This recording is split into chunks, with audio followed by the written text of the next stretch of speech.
Hello, everybody. Welcome back to my podcast.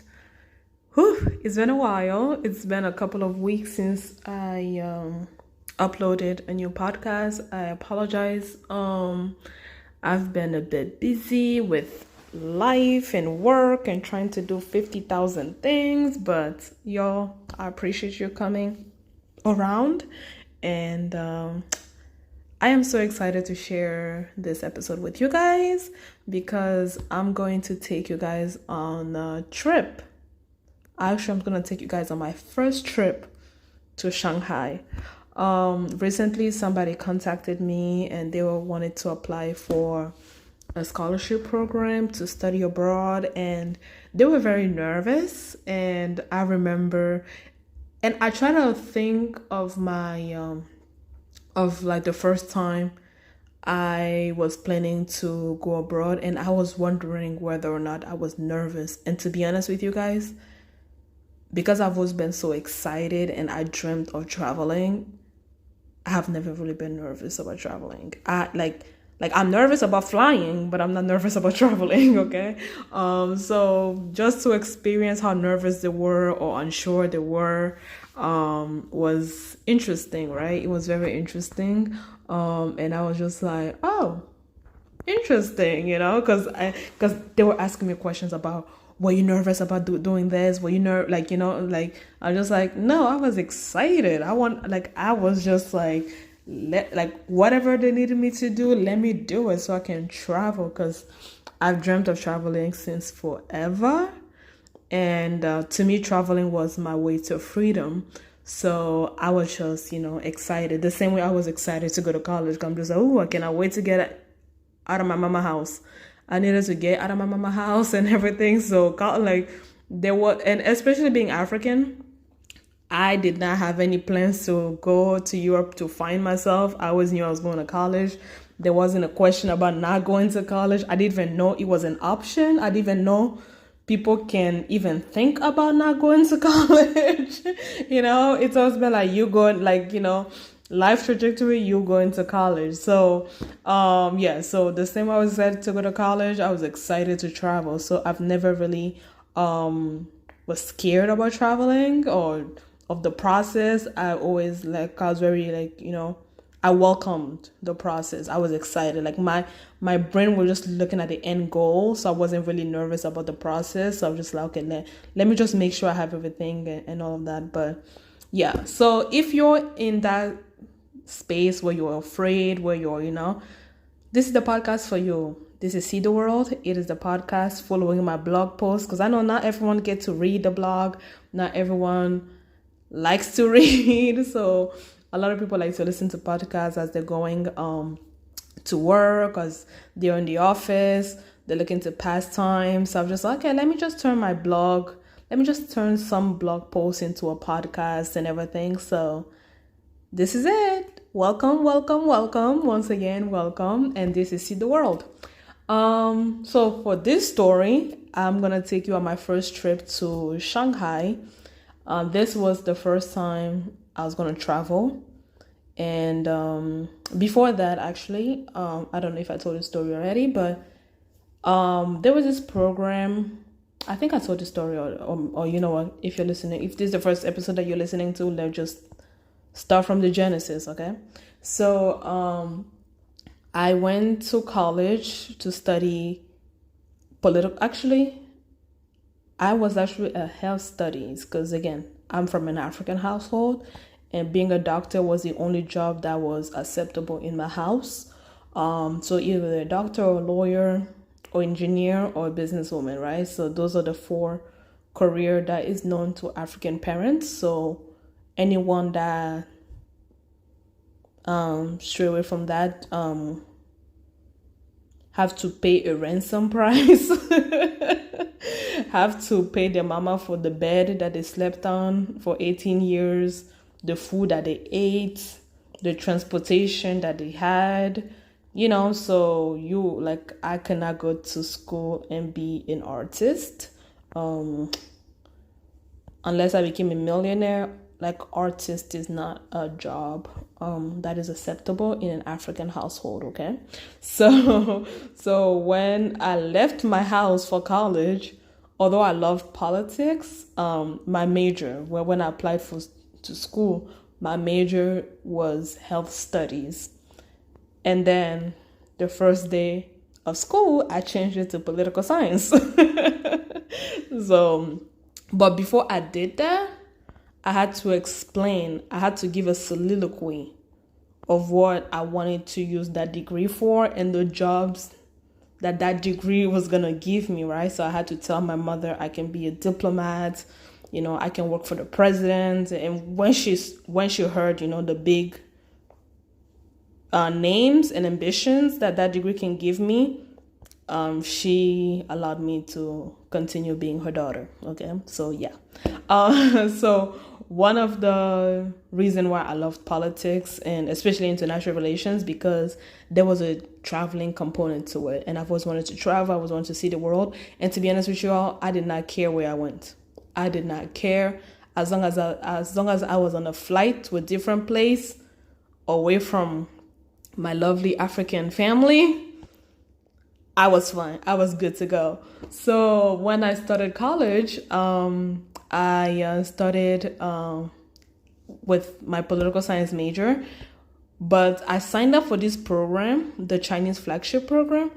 I just thought it was a language program. I did not know that it was also an entire major of itself. So I started as a double major, and then a couple of weeks later, since I speak French, that is my native language, I ended up being a triple major within a couple of weeks.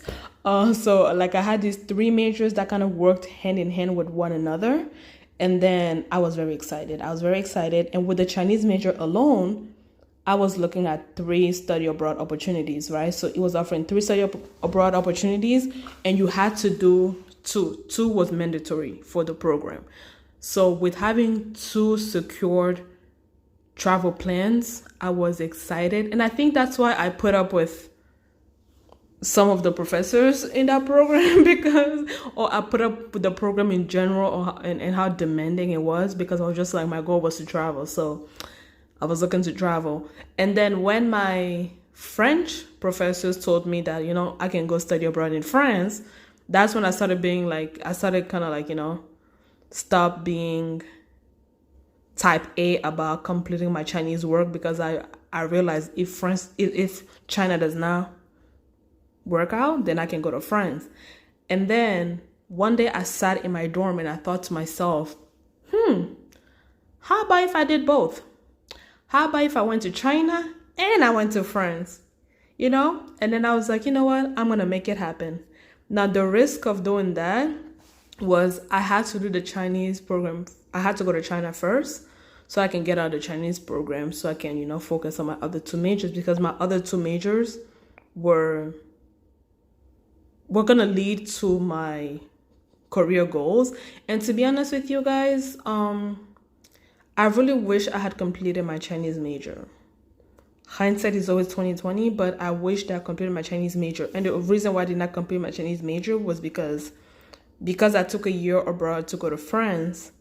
I had to add an extra year, and I refused to add an extra year. So instead of graduating in 5 years, I just wanted to graduate in a normal 4 years. So that's why I did not end up with a Chinese major. But I wish I had continued with it, because I know that would have been really good for my professional career, as well. But for this episode, we're going to China. Okay, we're going to China. I just wanted to give y'all a backstory as to how I ended up going to China. So we went to China J-term 2017. And for y'all who don't know what J-term is, just the winter break term. I flew in on Christmas Day. This was my first Christmas away from my family. And I was on a flight from Boston to Pudong International Airport. And that was a 33-hour flight, y'all. 33 hours. 33 hours. And I'm afraid of flights. I love traveling. I don't like flying. flying scares me. I watched so many plane disappearing documentary to like flying. Although I've been flying for now 7 years, I still get a bit nervous. As like, listen, when I know I'm gonna travel, I become a very good Christian. I pray to the Lord. I confess all my sins, and I make promises that I kind of end up breaking a couple of weeks later. But that's not the point. I become a very good Christian because I'm afraid of being on a plane. So 33 hours journey. Whew, that took me out. And the funny thing is, from Boston to LAX, it was a 9-hour flight. And here's how that journey already started on the wrong foot, right? So, mind you, this is my first time traveling without my family. And this is my first trip since my last trip. This is my first air flight since my last trip. And the last one was my first one, which was my family and I coming to the United States, right? So this is the first time I'm flying. This is the second time in my life that I'm flying, and this is the second time that this is the first time I'm flying alone, right? So I did not know that when it says you're gonna get to your destination at, let's say, you're gonna get to your destination at 11 p.m. I did not know it was 11 p.m. local time. That ticket was not specific. It was not specific, okay? I did not know that they meant you were gonna get that time is of the local time. So when I left Boston, now that I'm thinking about it, was a stupid thing to think. When I left Boston at 9 and I was gonna get to LAX at 11. No, I left Boston like at 7, right? Yeah, 7 p.m. And I was gonna get to LAX at 11. I did not factor in that it was gonna be 11 LA time. I didn't even know we had a time difference. I thought America, we all had the same time, but I found out that day. And the reason why I found out that day is because, I'm a germaphobe and I'm a curvy girl. So airplane toilet is not meant for me. I went there and I was bumping on the thing, and which was very oh, no. So I was like, I cannot pee. There's no way I'm going to be able to sit on this thing and pee. So I went back to my seat. I looked at the time and it was 10 p.m. So I looked at my phone and it was 10 p.m. So my brain was like, oh, so in an hour, we're going to get to LAX. So let me just hold my pee. Let me just hold my pee. And then so in an hour, I'm going to have a good sized bathroom at the airport where I can pee, right? So after an hour, the plane was not, it looked like there was no sign that this plane was going down. In contrast, it felt like it kept on going up and up. So I'm looking at my time, I'm like, it's 11. Why is this plane not going down? So I looked at the flight tracker, the flight tracking app that's on the plane, and they said we were in Nebraska. Do you know how pissed I was? I didn't even know people lived in Nebraska. I cussed out anybody that lived in Nebraska that day. And then it said that we still had 2 hours or 3 hours. Or right? And I was like, wait, what? And mind you guys, I've been holding when I wanted to pee was literally 2 hours after leaving Boston. And because I've realized that the drinking Coke kind of like relaxed me a little bit. Like I kept on drinking, and so I really needed to pee. So I held it and then until like actually I held it until LAX. And when I tell you I went straight for the bathroom, I went straight for the bathroom, and then I peed, I cleaned myself, and then I slept in LA for the night, and my flight from LAX to Shanghai was gonna be like at 6 a.m. the next day. So at 6 a.m. I got on another plane, and then if you thought 9 hours was bad, LAX to Shanghai we did 17 hours.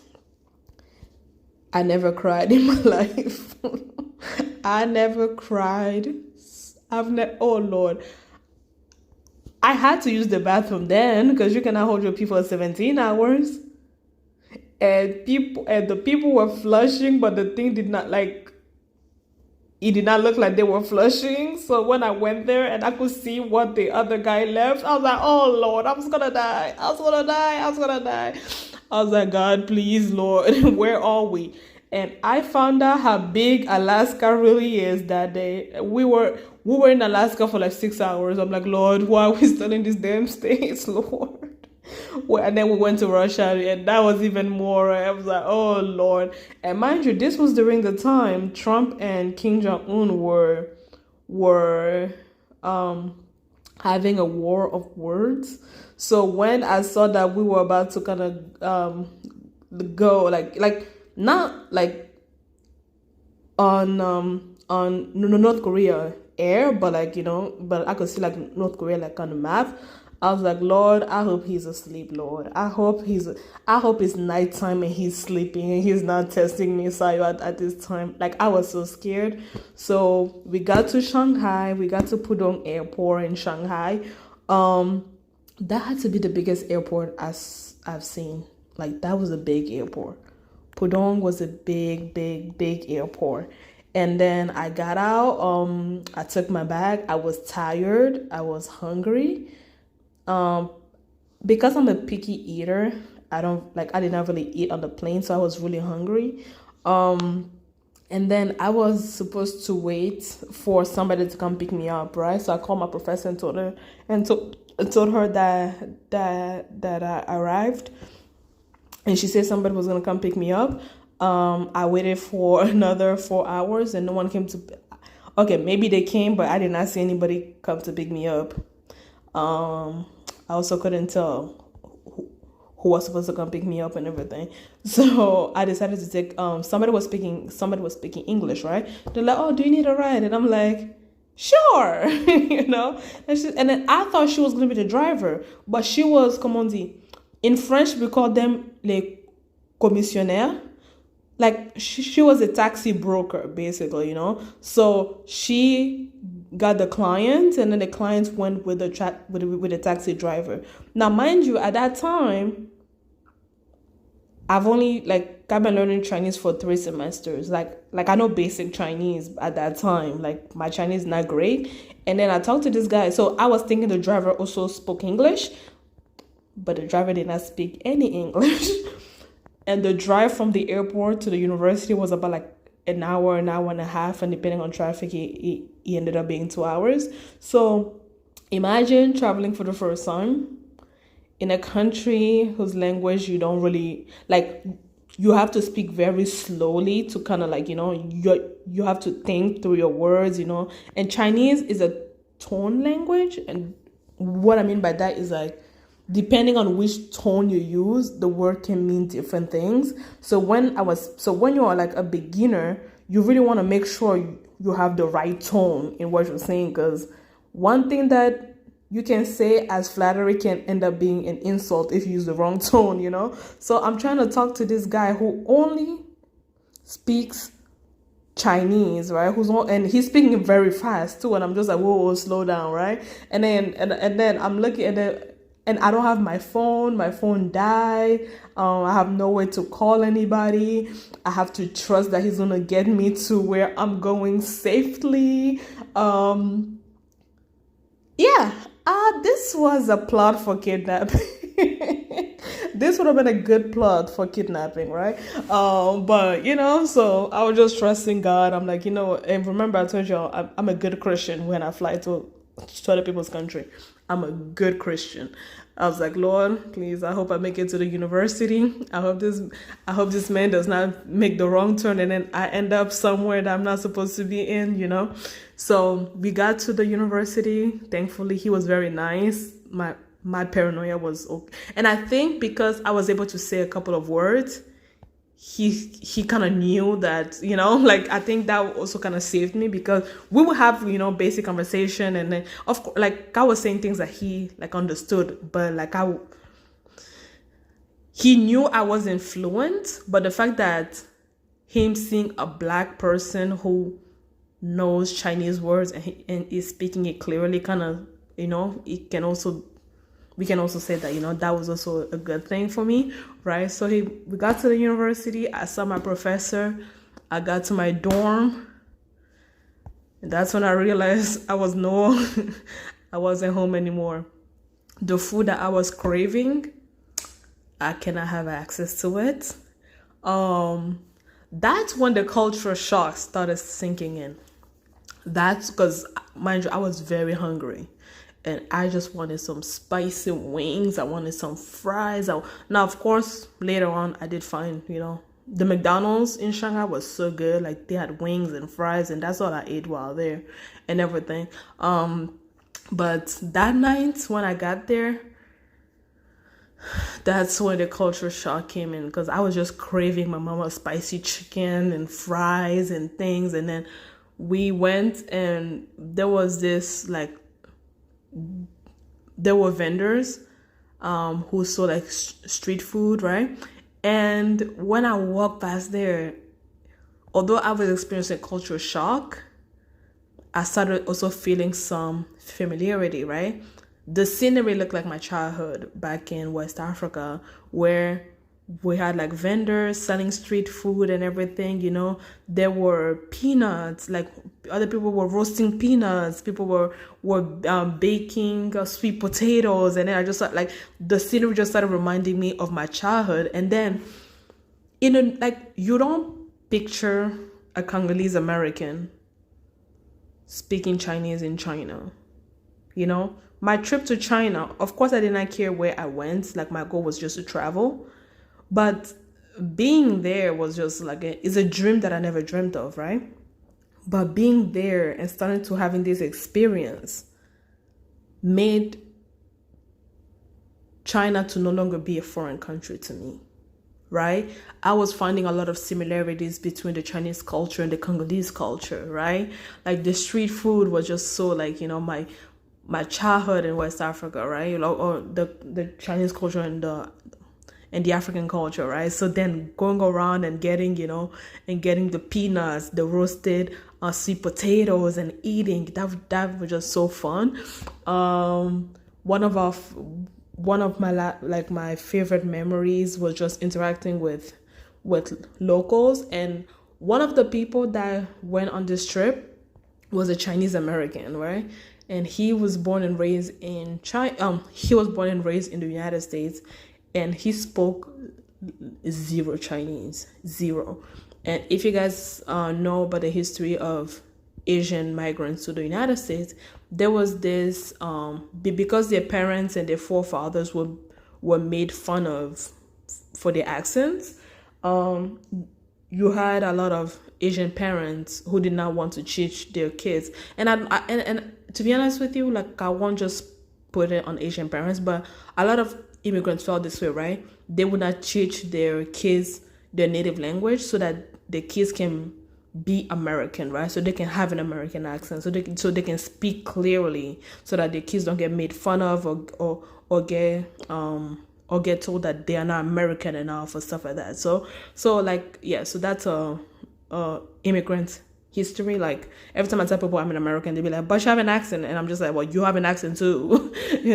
But yeah, so he spoke zero Chinese. So imagine we are in China And the Chinese are looking at him and they're looking at me. So clearly he's the Chinese in their eyes, right? So they would go to him and they would say something and he would look at me. And then I'm going to be the one answering. And you could just see the cultural, you could just see how embarrassed he was. You could just see how people looked at him like, how dare you? How is this black girl saying things that you should be talking, like saying things that you should be saying, right? Like, and I used to make fun of him, like, I'm more Chinese than you. So you see him looking at us like, shut up, right? It was so funny. Like I had my spot, like there was this bakery, like I would go there like every day to buy bread. So now they knew me, right? So they used to be like, hey Ren. So hey means black in Chinese. So Ren means person. So they'd be like black person. So they call me Heron or Obama, right? And then I remember asking them, I was like, why do they call me Obama? And then the person looked at me and then she's like, cause you're tall. I laughed and I'm just like, oh yeah, I'm sure that's why they're calling me Obama. But it was so funny. So like when the person at the bakery would see me, she would just have like my bread ready. She's like, I was waiting for you. I knew you were gonna come. So just having that, like, you know, local connection and building community while being in a foreign country, especially in a country that before it seemed so far-fetched from your culture, right? Like it was like this homemaking process was so beautiful, right? And it really made the world feel small. Because sometimes we think of the world as being so big, everything just being so far-fetched. It's like through traveling, the world becomes so small. To connecting with different people, to learning about different people, to visiting different countries, the world becomes so small. Me being in China was so fun because we're just like, wait. I remember we went to make the Chinese. So they're called qipao. So we went to make our qipao. So the Chinese traditional dresses, and the seamstress, she was feeling my boob, right? She was feeling my boob and my butt, and then she was like, wait, those are real? And I'm like, yeah, they're real. And then she's like, how did you get it? I was like, well, first, you have to be African. And they all started laughing, right? So just having those little like anecdotes and, you know, just those, you know, fun moments, just, you know, cultural sharing. Like, and to be honest, this is what I learned is like, when others, especially us as American, we have this, people perceive us as not caring about the world and everything, and sometimes we do that, but when people view me, who's a black Congolese American woman, come to China not just to come or do business, but I am speaking Chinese, they viewed my ability to speak Chinese as a tool that showed them that I was really interested in Chinese culture, right?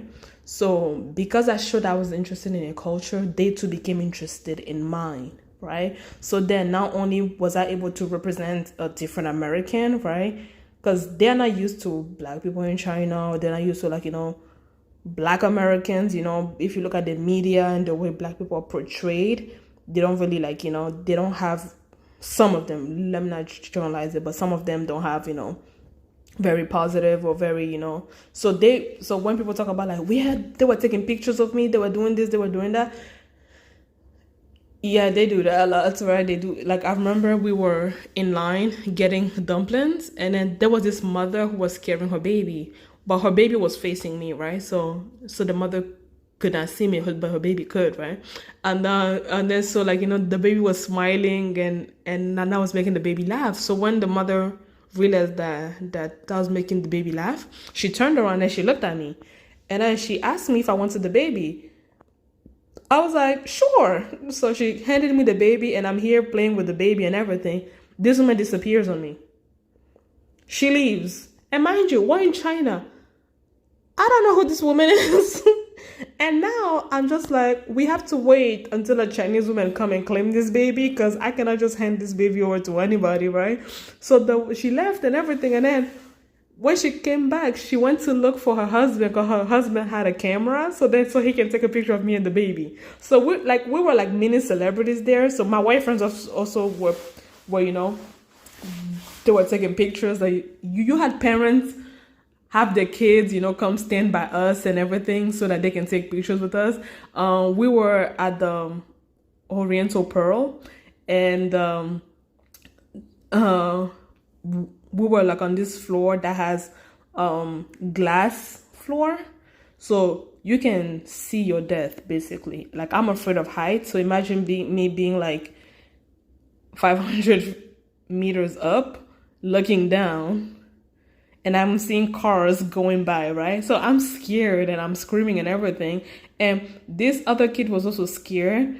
But then you had her parents force her to come stand next to me so that they can take pictures. And I did not realize that's what they were doing. So when I got my composure and I realized this kid was just by my hip, and I just looked at, I was just like, oh, no. So I was just like, if you guys want a good picture, let me just get a good picture. So I took the kid. Like, I literally had to take the kid and carry the kid away and everything, and I should take a proper picture because I didn't want, to take a bad picture, I guess.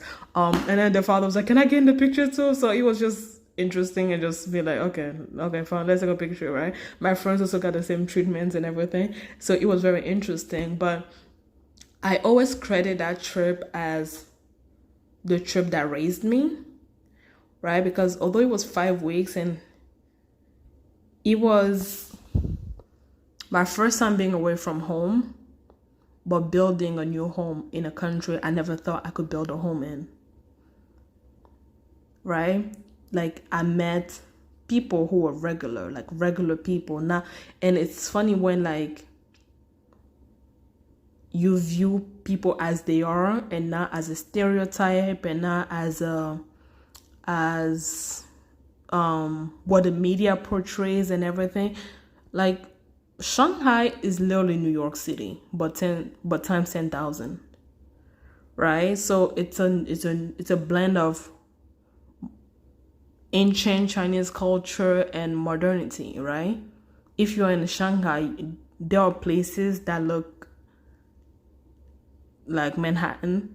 So it's literally a city on a, like, by the sea. That's what actually Shanghai mean. Shang mean below, Hai means sea, right? So it was literally being like in New York, but the Chinatown was just bigger than the one in New York, right? It was very interesting. It was interesting to learn of the culture.